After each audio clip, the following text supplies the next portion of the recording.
ইতিমধ্যেই শেষ হয়ে গিয়েছে উয়েফা চ্যাম্পিয়ন্স লিগের রাউন্ড অফ 16-এর ম্যাচগুলি, যেখান থেকে 16টি দল থেকে 8টি দল বাদ পড়ে গিয়েছে। বাকি 8টি দল কোয়ালিফাই করেছে কোয়ার্টার ফাইনালে।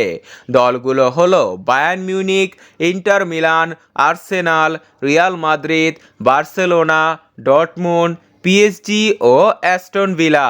24-25 চ্যাম্পিয়ন্স লিগের প্রথম কোয়ার্টার ফাইনালে জার্মান ক্লাব বায়ার্ন মিউনিকের মুখোমুখি হবে ইতালির ক্লাব ইন্টার মিলান। ম্যাচটি শুরু হবে এপ্রিলের 9 তারিখ রাত 1টায়। এরপর দ্বিতীয় ম্যাচে ইংলিশ ক্লাব আর্সেনালের মুখোমুখি হবে স্প্যানিশ ক্লাব রিয়াল মাদ্রিদ। ম্যাচটি শুরু হবে এপ্রিলের 9 তারিখ রাত 1টায়। তৃতীয় ম্যাচে স্প্যানিশ ক্লাব বার্সেলোনার বিপক্ষে মাঠে নামবে বরুসিয়া ডর্টমুন্ড।